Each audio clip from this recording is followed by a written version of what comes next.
Well, good evening, everybody. How are you doing? All right? Yeah. Well, thanks for coming on Sunday night to the Lincoln Lodge. You probably had other options, so thanks for coming and supporting us.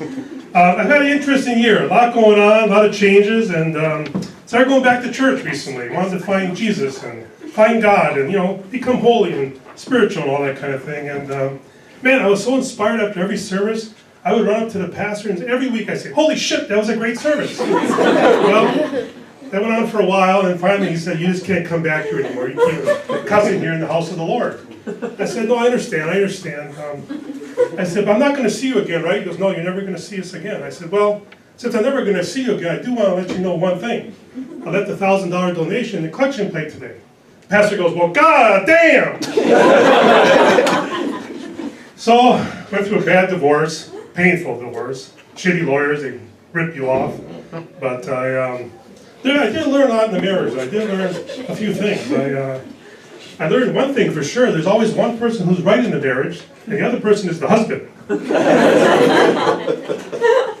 And then, he can probably relate. He's a lawyer. He's the lawyer. He can relate to that too. So in a long-term marriage, we were married 20 years. You start to have a lot of nonverbal communication. You just don't talk a lot. You gotta read the signs.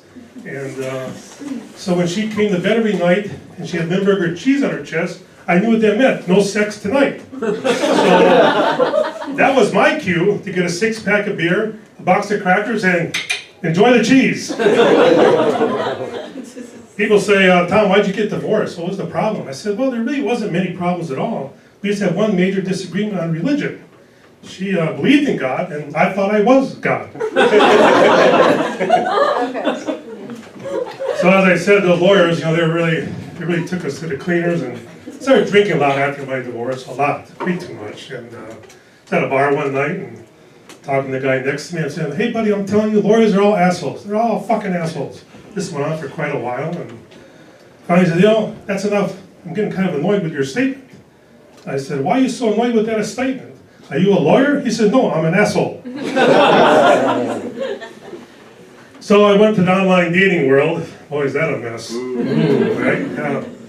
So I met this girl, and I was a little naive, and nice picture, blonde, looked kind of cute, and read her profile, and it said long, dark, black, curly hair, which was kind of interesting. So we met at the bar, had a nice conversation. Yeah, she did have the blonde hair. Saw her.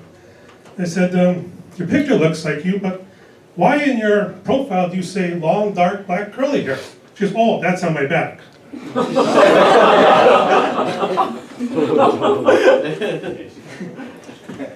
So I wanted to lose weight and get in shape as I get older. I was going to be turning 62, and so I got the prostate exam done the other day. It's an interesting experience, and you younger guys, eventually you'll learn about that. And so I went there, and went to the doctor's office, pulled out my pants, and got ready for the exam. And he said, "Do you have any questions?" I said, "Yeah, I do. Will you be using 1 or 2 fingers today?" I said, "Why do you ask that?" I said, "Because I don't want a second opinion." So I wanted to, really focus on losing the weight. And but the problem is I like the big cinnamon buns, the big pieces of bakery. Everything's got to be big with me. So I thought, well, I got to cut down on the calories. I know what I'll do. I'll start eating the Little Debbie snack cakes. Little Debbie snack cakes, right? The little Suzy Q's, the little Kit Kats. That don't work. So here's the problem. You eat a lot of those Little Debbies, you become a big fucking Debbie. So I did join the gym. Yeah, $40 a month. And I said to the guy, I said, "Who's going to work out a whole month?" He says, "Well, that's our plan." And I said, "Well, you got any other plans?" He says, "Yeah, we do. We have a 2-day free trial." I said, "Now you're talking my language. 2 days and free." So I went to the orientation, and he says, "Well, now that you're a member, what are your goals here? What are your goals as a member?" I said, "Goals as a member?" I said, "Well, my goal is to get that coupon." He says, "What coupon are you referring to?" I said, "Right here on your flyer, it says, become a member, get $10 off at Big Al's Country Buffet. That's my goal." So then they put me on a scale, real fancy scale, voice-activated scale, and so I walk on the scale, and all I hear, "Hey, you, 1 at a time."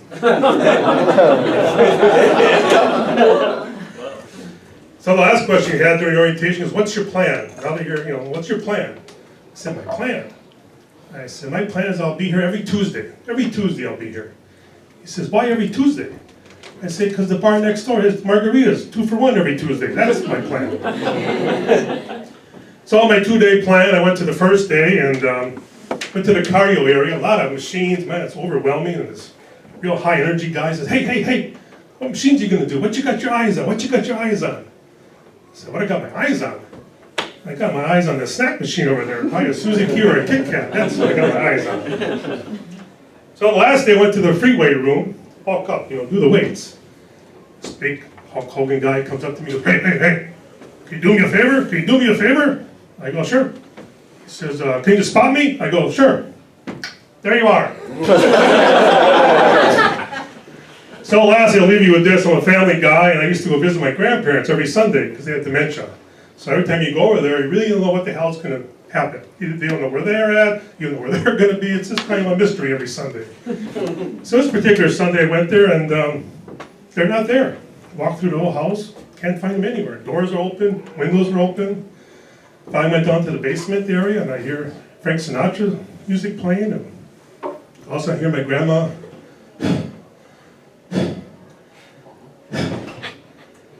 I need to tell you something, Si. That was the best sex I ever had.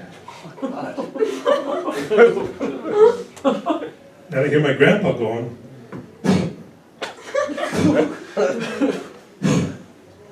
Well, let me tell you something. That was the best sex I ever had.